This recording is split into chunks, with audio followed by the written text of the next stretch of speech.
The night sky above Geneva had always been beautiful. On clear evenings, people would step outside and look up at the stars and feel something small and warm inside their chests. Like the universe was big, yes, but also friendly. Like the darkness between the stars was just empty space, nothing more. That feeling died on the 14th of March, 2187. It died the moment the long-range scanners at Lunar Station 1 picked up the signal. A signal so large, so organized, and so close that the young technician reading the data actually stood up from his chair and walked away from his screen. He stood in the middle of the room for a full 10 seconds, hands at his sides, breathing slowly. Then he walked back, looked at the numbers again, and hit the emergency alert button with the flat of his palm. Within 6 minutes, every military commander on Earth, the Moon, and Mars was awake. Within an hour, the sky above every major city on the planet was filled with the soft red glow of emergency broadcast lights. People stepped out of their homes and looked up. Children pressed their faces against windows. Somewhere in the crowded streets of Mumbai, an old man sat down on the steps of his shop and stared at the horizon and said nothing at all. He had lived through the Titan uprising of 2159. He recognized the feeling in the air. It was the feeling that came right before everything changed. The Vorgathi Dominion had arrived. Nobody on Earth had ever seen them in person, but everyone knew the name. In the years since humanity had made contact with other species beyond the solar system, stories had traveled back through diplomatic channels, through refugee accounts, through the broken transmissions of dying civilizations. The Vorgathi were not conquerors in the simple sense of the word. They did not destroy planets that would waste resources. Instead, they took them. They took the land, the minerals, the water, the energy. And they took the people too, putting them to work in mines and factories and fields until there was nothing left to take. 3,000 years. That was how long the Vorgathi Dominion had been doing this. 400 star systems, hundreds of species. Not one of them had ever managed to stop it.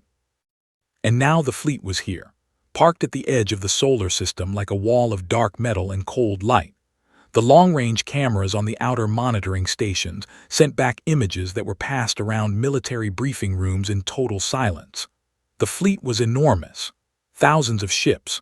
The smallest ones were the size of ocean-going cargo vessels.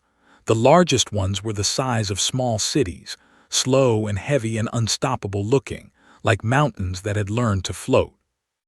The Vorgathi message came 4 hours after their arrival. It was short.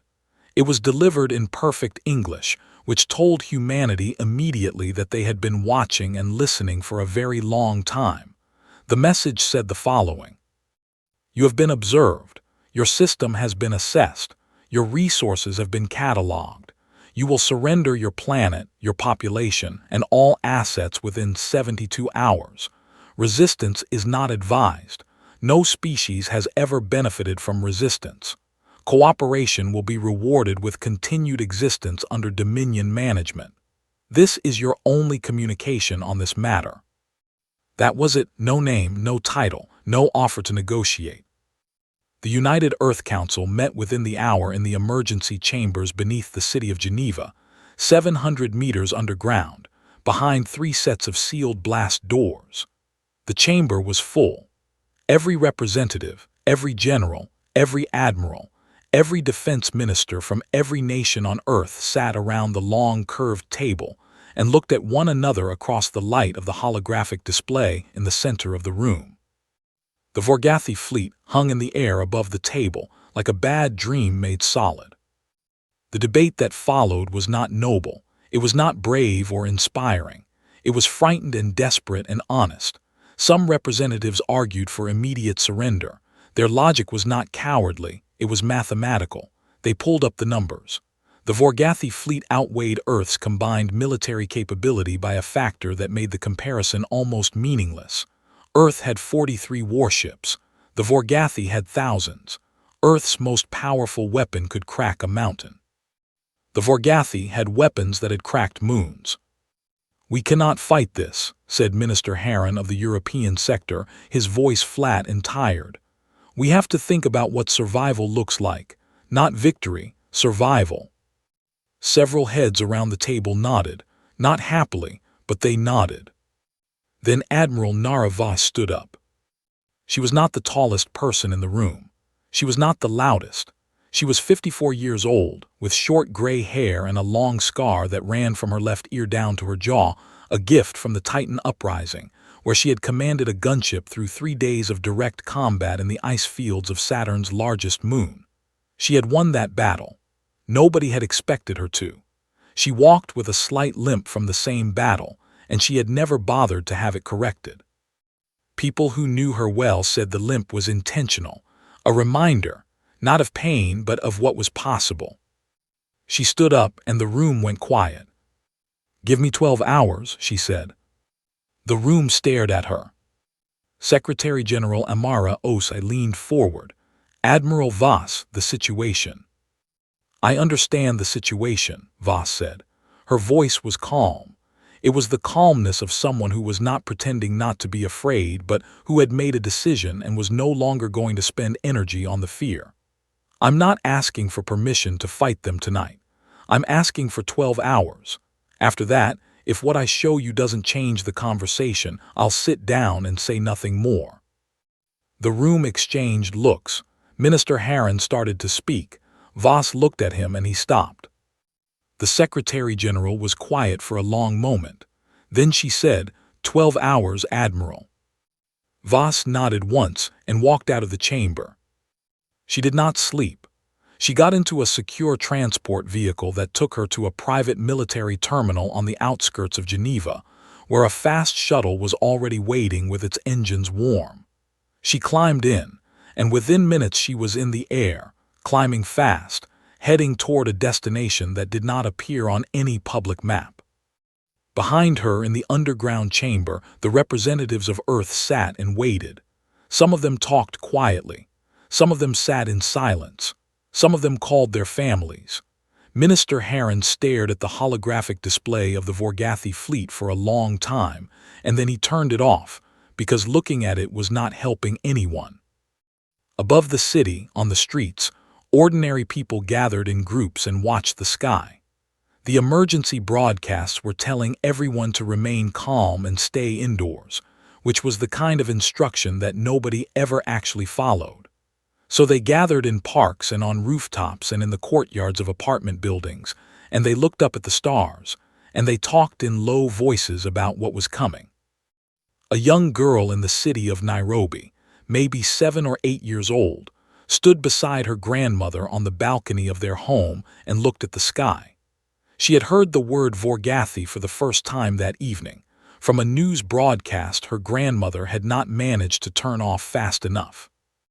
"Are they going to hurt us?" she asked. Her grandmother did not answer right away.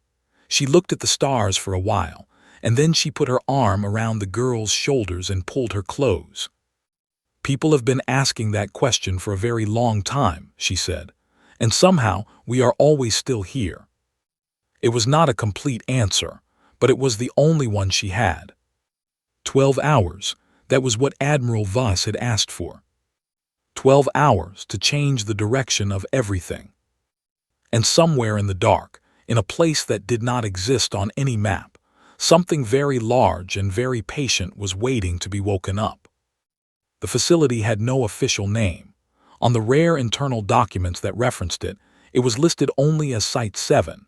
It sat 2 kilometers beneath the surface of the Sahara Desert, accessible by a single elevator shaft hidden inside what appeared from above to be an abandoned solar research tower. The tower had no visitors. It had no staff. It had a fence, a few security cameras, and a sign in 3 languages that said the site was closed due to structural damage.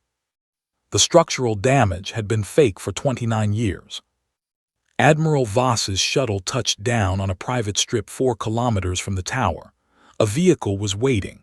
She got in without a word, and the driver, a soldier with no insignia on his uniform, took her across the flat, dark desert without headlights, navigating by instruments alone. They reached the tower in 11 minutes. Voss stepped out, walked to a panel on the base of the structure that looked like a fuse box, pressed her palm flat against it, and waited for 3 seconds. The ground opened. She took the elevator down. When the doors opened at the bottom, the sound hit her first. The hum, low and steady and enormous, like the heartbeat of something that had been sleeping for a very long time and was just beginning to stir. The corridor in front of her was wide enough to drive a truck through, lit by strips of cold white light along the floor. The walls were lined with cables as thick as her arm. At the end of the corridor stood Dr. Cale Morrow. He was 61 years old, thin, with dark circles under his eyes that had probably been there for 20 years. He was the kind of man who forgot to eat when he was working, who left cold cups of coffee on every flat surface in a room, who could explain the mathematics of how to destroy a fleet of warships, and then immediately apologize for talking too much. He had designed the system in this facility from a single idea written on the back of a paper napkin during a military science conference in 2158. At the time, he had been a junior physicist with no funding, no staff, and no one who believed his idea was anything other than an interesting thought experiment. Admiral Voss had believed him. She had fought for his funding in closed sessions for 4 years before the first approval came through. She had protected the project from budget cuts, from skeptical generals, from political arguments, from 3 different administrations that had considered shutting it down. She had done it because she understood something about humanity that not everyone was comfortable saying out loud. They were probably not going to be alone forever, and when contact came, it might not be friendly. And if it was not friendly, they needed something that nobody would expect them to have.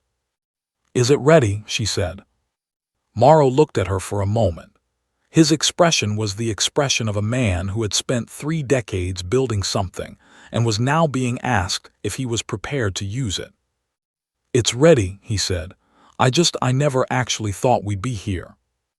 "Nobody did," Voss said. "Show me."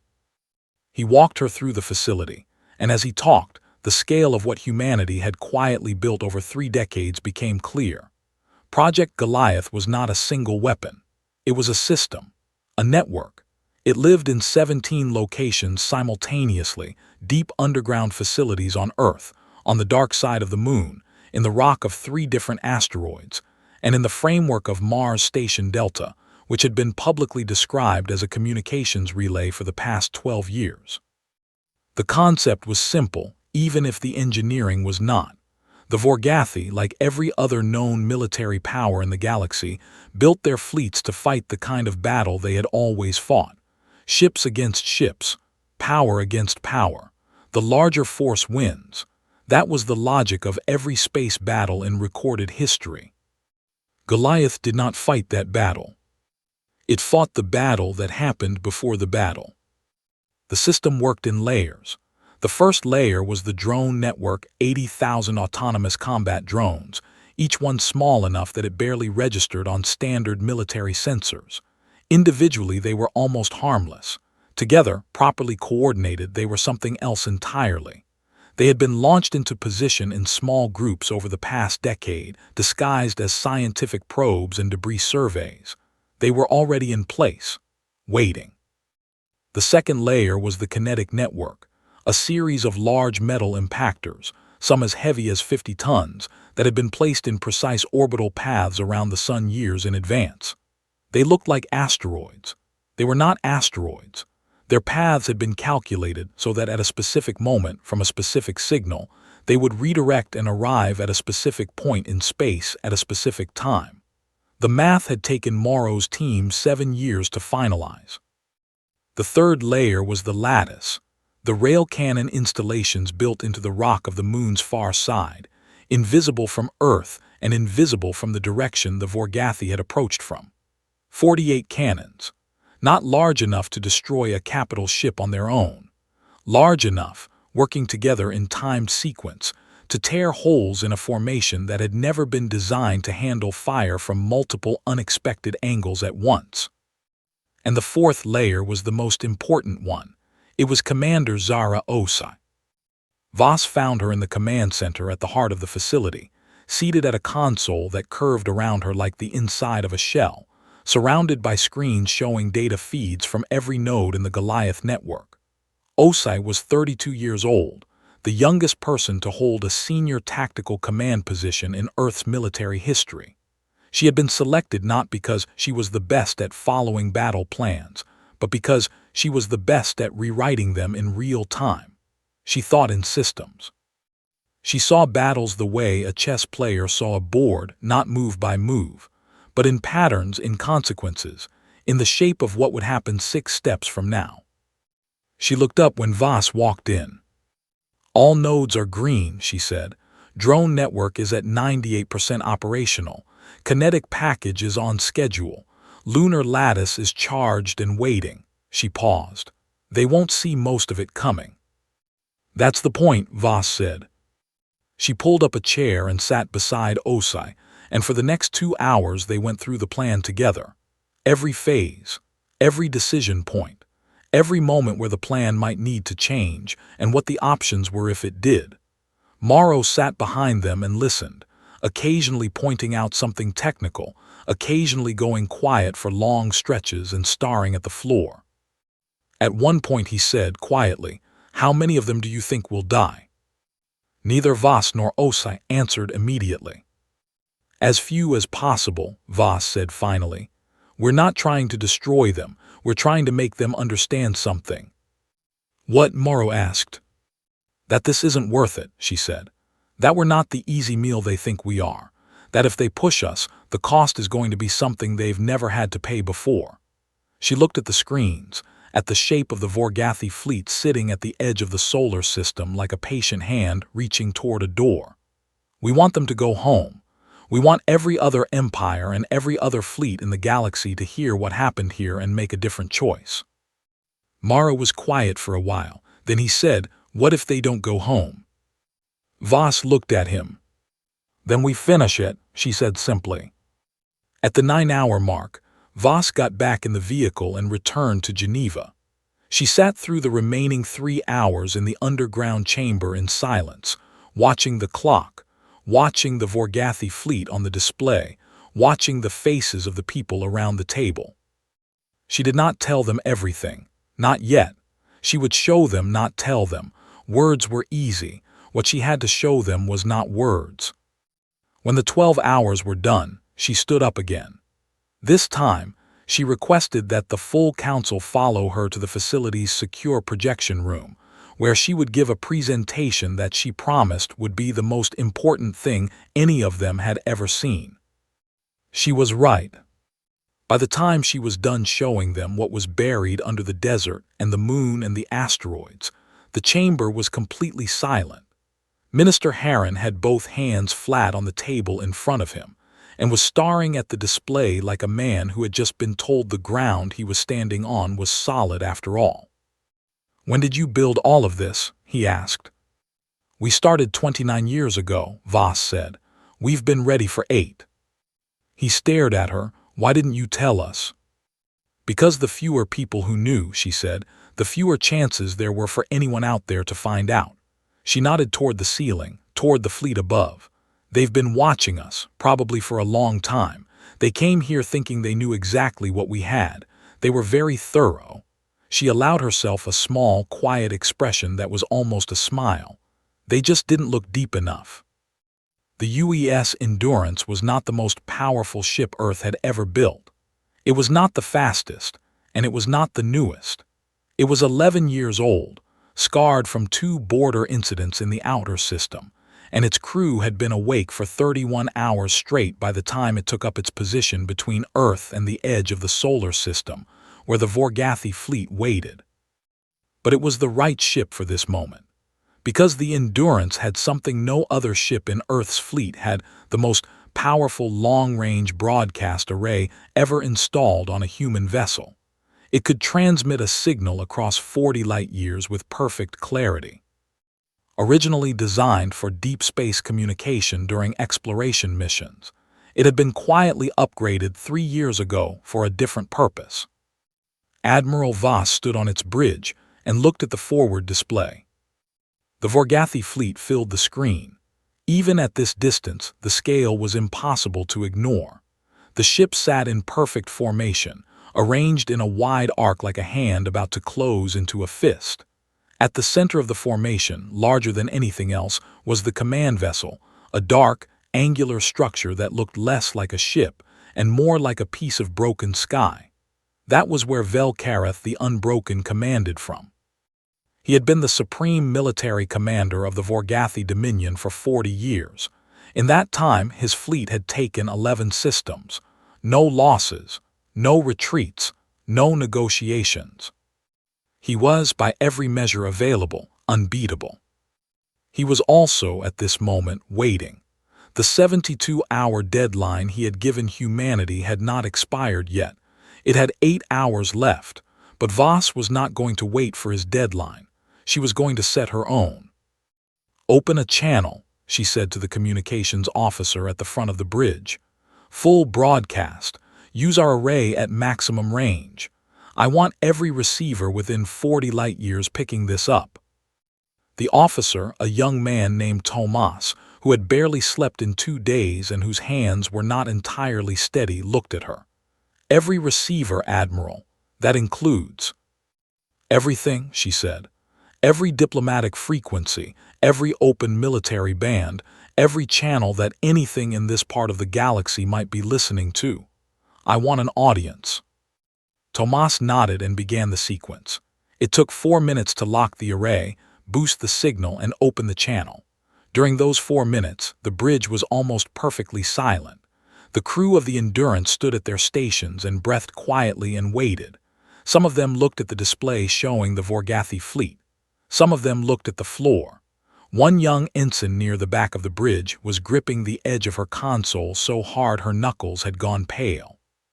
Across the galaxy, in systems that would receive this signal minutes or hours or years from now, receivers were already tuned to watch. Word traveled fast in the age of deep space communication.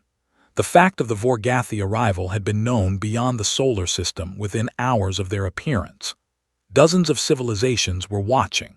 Some of them were Vorgathi subject species that had already been conquered, already folded into the Dominion, already broken down into workers and resources. They watched from slave quarters and factory floors and mining camps. They did not dare to hope, but they watched. Others were free civilizations on the edges of Vorgathi territory, who had spent decades calculating how long it would be before the fleet reached their systems. They watched because they needed to know the answer to a question they had asked for a long time. Would anyone ever say no? "Channel open," Tomas said. "You're live, Admiral." Voss stepped forward until she was standing in the center of the bridge, directly in front of the main camera. She was in full uniform. No extra medals, no performance of authority. She looked into the lens like she was looking at a person. She spoke. "My name is Admiral Nara Voss of the United Earth Military Command. I am speaking to the fleet currently positioned at the boundary of our solar system, and I am speaking to everyone else who is listening." Her voice was steady, not loud, not angry, just steady. "I want to tell you what we are because I think there has been a misunderstanding. When your fleet arrived here, your commanders looked at our world and saw a young civilization with limited military assets, no history of interstellar war, and no allies of significant power. They looked at our species and saw something easy. I understand why they came to that conclusion. From the outside, looking at our numbers and our ships and our weapons, the math does seem simple." She paused for exactly 2 seconds. "But there is something your observers didn't put in their reports, something that doesn't show up on a weapons scan or a resource survey, and it is the most important thing about us." Across the fleet in the command vessel at the center of the formation, Velkareth sat in his command chair and listened. He had been told about the broadcast the moment it opened. He had not shut it down. He was curious, and amusement for him was rare. He watched the human woman on his screen and leaned back in his chair and waited to hear what she would say. Around him, his officers exchanged glances that were somewhere between bored and entertained. On the bridge of the Endurance, Voss continued. We are a species that has been at war with itself for 10,000 years. We have fought over land, over water, over ideas, over religion, over lines drawn in the dirt. We have caused each other tremendous suffering. We have made mistakes on a scale that is, frankly, embarrassing. We have come close to destroying ourselves more times than I can count in this speech. She let that sit for a moment. And we are still here. Every time we fell, we got back up. Every time we faced something that should have ended us, plague, famine, ice ages, our own weapons, we found a way through. Not because we are special, not because some force in the universe was protecting us, but because we are, at our core, completely and stubbornly unwilling to accept that the story is over. Velkareth's amusement was fading slightly. He was not sure why. The words were not a threat. They were not a military analysis. They were something else, and he was not yet certain what to make of something else. We have spent the last 30 years quietly preparing for this moment, Voss said. Not because we knew you specifically were coming, but because we understood that the universe is large and we are small, and being small does not mean being helpless, it means being smart. It means working harder. It means building things that no one else would think to build, in places no one would think to look. She looked directly into the camera. You came here with a fleet that has never been stopped. You came here because every other species you have faced made the same calculation, that the cost of fighting you was too high. I am telling you now that we have made a different calculation, and I am giving you the chance to leave before we show you what that calculation looks like in practice. The bridge was very still. You have 1 hour to reverse course and leave this system. Take your fleet, turn it around, and go home. We have no interest in following you. We have no interest in empire. We want to be left alone, and we are fully prepared to make being left alone very expensive for anyone who disagrees. She took one slow breath. After that hour, we will not ask again. Her voice did not rise, it did not harden, it simply became somehow more final, like a door being quietly closed. Stop, or be annihilated. She nodded to Tomas, who closed the channel. The bridge remained silent for a long moment. Then, quietly, the ensign at the back of the bridge who had been gripping her console let go. Her hands were shaking. She pressed them flat against her legs and stood straight and looked at the forward display. Across the fleet in his command chair, Velkareth sat very still. His officers were looking at him. He was looking at the now dark screen where the human woman had been. After a long moment, one of his commanders said, "Orders, sir." Velkareth said nothing for almost 30 seconds. Then he made a sound that his species used for laughter. It was short and sharp and completely without warmth. "Hold position," he said. "Let them have their hour, then we advance." And in the listening dark between the stars, in mining camps and factory floors and quiet rooms on 100 worlds, the message arrived. And something that had been absent for a very long time came back, small and careful and fragile, like a single light turned on in a dark house. Something that felt almost like hope. The hour passed. It passed in perfect silence on the bridge of the Endurance. Admiral Voss stood and watched the clock. No one on the bridge spoke. The communications officer kept his eyes on his panel. The navigation crew sat with their hands near their controls and waited. Everyone on the ship understood that what happened in the next few minutes would either be the end of everything, or the beginning of something no one had ever seen before. At exactly the 60-minute mark, the Vorgathi fleet began to move. It moved slowly at first, the way something very large always moves, with a kind of heavy confidence, as if speed was unnecessary because the outcome had already been decided. The massive formation began its advance toward the inner system, toward Earth. And the sensors on the Endurance tracked every ship in real time, feeding data back to the Goliath Command Center beneath the Sahara, where Commander Zara Os sat at her curved console and watched everything with absolute focus. "They're moving," said one of her operators. "I know," Osai said. She did not look up from her screen. Her fingers were already moving, running through the final confirmation sequence for each node in the network. Drone array active. Kinetic package confirmed on course. Arrival in 43 minutes. Lunar lattice charged, locked, waiting for her signal. She had run through this sequence 10,000 times in simulations. She ran through it now without thinking, the way a musician plays a piece they have practiced until it lives in their hands. "Admiral Voss," she said into her headset.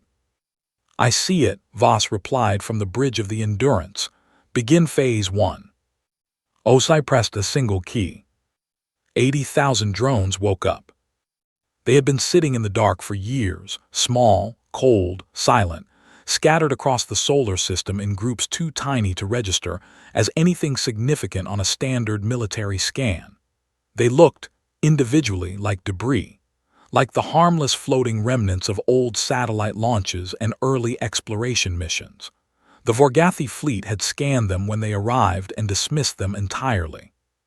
Now they moved. They did not attack immediately. That was the important part, the part that Morrow had spent years designing and Osai had spent years learning to conduct. They moved into pattern. The pattern took 4 minutes to form, during which the Vorgathi fleet continued its advance, completely unaware.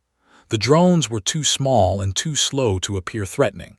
They looked still like debris, like a cloud of harmless junk drifting on solar wind. The Vorgathi fleet passed into the cloud without slowing. Then Osai pressed the second key. The drones did not explode. They did not fire weapons. What they did was jam. Every one of them simultaneously began broadcasting on the exact frequencies the Vorgathi fleet used for internal communication. Ship-to-ship signals, formation coordination, targeting systems, navigation relays. The noise was immediate and total, like shouting 10,000 different things into a person's ear at the same moment. For a fleet that had always operated in perfect communication, the effect was instant chaos. Ships began to drift out of formation. Targeting locks broke. Commanders started firing signals on backup frequencies, which were already being jammed by a second wave of drones that had anticipated exactly that response. On the bridge of the Vorgathi flagship, alarms began to sound and officers began shouting, and Velkareth sat forward in his chair for the first time, something that might have been called discomfort moving across his face. "Restore communication," he ordered. "We are trying, sir," said his communication officer. "The interference is distributed. We cannot locate a source to target." "Then target the area generally," he said. "Clear the field." The Vorgathi fleet began firing into the drone cloud. This was, in fact, exactly what Osai wanted. She watched the firing patterns on her screen with the careful attention of someone reading a book, noting which ships had broken formation to engage, which ones had pulled back, which parts of the fleet were now pointing in the wrong direction. "Phase 2, she said. On the far side of the moon, deep in tunnels carved into bedrock over 14 years, 48 rail cannons fired. They fired in sequence, not simultaneously, a specific, staggered timing that Morrow had calculated to create overlapping impact patterns across a fleet that had already been pulled partially apart by the chaos of the drone jamming. The shots were not aimed at the largest ships.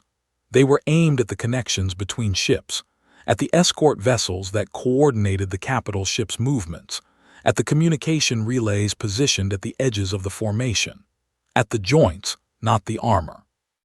The Vorgathi had armor that could absorb a direct hit from anything humanity had officially built, but nobody had ever tried to hit them from the moon's far side, at an angle that didn't exist in their tactical database, using weapons they hadn't known were there. 23 ships went dark in the first 40 seconds. Velkareth was on his feet now. He had been in over 300 engagements in his career. He had never been on his feet in one before. "Where is that fire coming from?" he demanded. "The moon, sir, the far side. We are detecting fixed installations, heavy rail-based. Return fire, all batteries on the lunar surface. Sir, we cannot achieve a clean targeting solution while the interference." Then fix the interference. He was not shouting. Velkareth did not shout, but the people around him moved very quickly. In the Goliath command center, Osai watched the fleet trying to reorganize. She was tracking 17 different data streams at once. Her operators were giving her updates in a constant flow, and she was processing them and responding with adjustments before the sentences were finished. It looked, to anyone watching her, like she was doing something effortless. She was not. She was burning through every bit of training and preparation she had, but this was what she had been built for, and it was working. Phase 3, she said, release the package. In the outer system, 51 large metal impactors that had been traveling on carefully calculated paths for the past 3 years made their final course corrections. They had been moving slowly, which was why no one had noticed them. Now, with the corrections made, they were in the final arc of their trajectories, and the solar system's own gravity was doing the rest. They would arrive in 19 minutes. They were not aimed at Earth. They were aimed at the specific coordinates where the Vorgathi formation had been when the battle started, coordinates that had been calculated 3 years ago based on standard Vorgathi advance patterns. Velkareth had, without knowing it, moved his fleet into exactly the position the humans had predicted he would. On the Endurance, Voss watched the battle unfold on her displays. She had given her orders. Now it was Osai's battle. Her role at this moment was to be present, to witness, to be the face that the Vorgathi saw because she needed them to understand that what was happening to them was not a malfunction or a system error. It was a decision. She opened a direct channel to the Vorgathi flagship. Velkareth appeared on her screen. He was still standing. His expression was, for the first time in his career, something she recognized, not fear, not quite, but the specific feeling of a person who has walked into a room and found it completely different from what they expected. "This ends now," she said to him. "Not because we are winning, although we are, but because I told you it would end this way, and I want you to understand that what you are experiencing was not an accident. It was not luck. Every piece of what is happening to your fleet right now was built and placed and calculated over decades specifically for this moment. We knew you were coming. Not you specifically, but something like you, and we prepared." Velkareth stared at her. "You will not survive this," he said, but his voice for the first time had a question in it. "We have already survived it," she said simply. "Your fleet is broken, your formation is gone. In 11 minutes, a kinetic package is going to arrive at your current coordinates and finish what the drones and cannons started. You have time to move your remaining ships clear if you turn them around now." She looked at him steadily. "I am giving you that chance, not because I need to, because what I want is for you to go home and tell everyone what happened here. That is worth more to me than your ships." The channel stayed open. Velkareth said nothing. Then, at the 9-minute mark, the Vorgathi fleet turned. Not all at once. Slowly, heavily, the way something very large changes direction, with effort, with difficulty, with the weight of 3,000 years of unbroken victory dragging against the decision. But it turned. Ship by ship, the formation came around. The advance became a retreat, and the retreat became, as the kinetic impactors arrived and tore through the rear of the formation with impacts that registered on every sensor in the inner system, a rout. When it was over, the solar system was scattered with debris and silence. On the bridge of the Endurance, the crew stood and looked at their screens for a long time. Nobody cheered. Nobody cried. They just stood in the quiet together and breathed. Osai, in the command center beneath the desert, put her hands flat on the console in front of her and closed her eyes for exactly 5 seconds. Maru, standing behind her, sat down on the floor, not in distress, just because his legs had decided they were done holding him up for a while. He sat on the floor of the command center of the most powerful weapon humanity had ever built, and he looked up at the ceiling, and he thought about the napkin from 2158, and he was quiet for a long time. Voss stood on the bridge of the Endurance and watched the Vorgathi fleet retreat toward the edge of the solar system, and she did not smile. Not yet. There was too much work still to be done, and too many people who had not come home from this, and the weight of that was real and heavy and needed to be felt properly before anything else. But she allowed herself one thought, quiet and private. They came here thinking they knew us. They were wrong. The first thing Earth did after the Vorgathi fleet disappeared beyond scanner range was count its losses. It was not a small number. 17 crew members on the Endurance had been killed when a Vorgathi energy weapon clipped the ship's starboard side during the early confusion of Phase 1. A lunar installation had taken a direct hit before the jamming knocked the Vorgathi targeting systems offline, and 9 engineers inside it did not get out. In total, across all sites and all vessels involved in the battle, 44 people had died. Admiral Voss read every name. She read them alone in her private quarters on the Endurance, sitting at the small desk with a single light on, the ship quiet around her. She read the names and she thought about each one, what they had known, what they had signed up for, what they had given. She did not rush it. She did not skip anyone. This was something she had done after every battle she had ever fought, and she would continue doing it for as long as she commanded anything. When she was done, she folded the list and put it in her jacket pocket and went back to work. The weeks that followed were harder in some ways than the battle itself. The public reaction on Earth was not purely celebration. There was relief, enormous and immediate, but underneath it was something more complicated. Fear that the Vorgathi would come back with more ships, anger from people who felt they had been kept in the dark about Goliath for 3 decades, grief for the people who hadn't made it. Long, difficult conversations in governments and living rooms about what it meant to have built such a thing in secret, about who had the right to make that decision, about what humanity was becoming. These were not comfortable conversations, but Voss thought they were necessary ones. A species that could fight a battle like this and then refuse to think carefully about what it meant was more dangerous than any outside enemy. The thinking was part of it. The arguing was part of it. That was, in many ways, the whole point. 2 months after the battle, the first alien ambassador arrived. She came from a civilization called the Rithani, a quiet, careful species from a system about 14 light-years away, who had spent the past century watching the edge of Vorgathi territory creep slowly toward them. They had seen the battle through their long-range observation equipment. They had heard the transmission, and they had sent their most senior diplomat on the fastest ship they had. She met with Admiral Voss in a small conference room in the rebuilt Geneva complex. The Rithani diplomat was tall and thin, with large pale eyes that moved constantly, taking in everything. She sat across from Voss and was quiet for a moment before she spoke. "We have watched your species for a long time," she said. Her translator rendered her words into smooth, careful English. "We have had debates among ourselves about what kind of civilization you would become. You are very loud, very busy, very difficult to predict." She paused. "We did not think you would be this." "What did you think we would be?" Voss asked. "We thought you would be conquered," she said simply, not unkindly, just honestly. "We thought you would be the next line on the Dominion's list of acquisitions. Most of us had already accepted this. We were calculating how long it would be before the fleet came to us next." "And now," Voss said. The diplomat was quiet for a moment. Her large pale eyes looked at Voss steadily.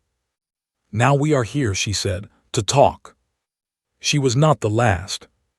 In the months that followed, delegations arrived from 6 other species. Some were civilizations that had lived under the shadow of Vorgathi expansion for decades. Some were smaller, younger species who had only recently achieved interstellar communication and were trying to understand what kind of galaxy they had been born into. All of them had heard the transmission. All of them had watched the battle or received the recordings of it. And all of them had come for the same reason, even if they said it in different ways. They had come because something had shifted, not just the military balance, something else, something harder to define but impossible to ignore. For 3,000 years, the answer to the question of what you did when the Vorgathi fleet arrived had been the same. You accepted what was coming. You minimized the damage where you could. You survived in whatever form the Dominion permitted. Nobody had ever successfully made the fleet stop and turn around. The idea that it was even possible had quietly died in the minds of most species in the region, not with anger, but with the slow, sad resignation of a door that nobody tries anymore because it has always been locked. Humanity had opened that door, and the sound of it opening had traveled across 14 light years, and 20, and 30. It was still traveling. It would keep traveling for years, arriving at systems that had not yet heard, reaching civilizations that had never made contact with Earth, carrying the same piece of information that had not existed in this part of the galaxy for 3 millennia. Someone said no, and it worked. In a mining camp on the third moon of a gas giant in the Rithani system, a worker named something that translated roughly as first breath of spring heard the transmission on a contraband receiver that 3 workers had built from stolen parts over the course of a year. She listened to the whole thing, and then she sat in the dark of the small space behind the equipment bay, where workers sometimes went to have a few minutes alone, and she said nothing for a long time. Then she went back to work, but something had changed in the way she moved, something small, something that the overseers noticed but could not quite name, a kind of straightness, a kind of steadiness, like a person who has just been reminded of something they had forgotten. That same steadiness, in different forms, in different bodies, in different corners of the galaxy, was spreading. On Earth, Dr. Kale Morrow went back to work. He spent 4 months writing down everything about Goliath, not as a weapon manual but as a framework, the principles, the thinking, the approach of building for the unexpected, planning for the worst, hiding strength until it was needed. He wrote it in language that could be understood by a technical mind from any civilization. He was not, he told his team, writing a blueprint for war. He was writing a blueprint for survival. He called the document simply the framework. And when it was done, he gave it to Admiral Voss, who looked at it for a long time and then authorized it to be shared, carefully, with appropriate context, with the delegations that had come to Geneva and established formal relations with Earth. Not as a weapon to use against the Vorgathi, as a way of thinking, a way of refusing to be helpless. Commander Zara Osai was promoted to the rank of Admiral within 6 months of the battle. She was the youngest person to hold that rank in Earth's history. She took the promotion quietly, without ceremony, and immediately began working on something new, a joint defense framework with the Rithani and 2 other civilizations that had made contact. Not an alliance, exactly. Something more flexible. A conversation about how different species with different capabilities and different strengths could, if they chose, be more than the sum of their parts. She called it the network, which was, her colleagues noted, very on-brand for a woman who thought in systems.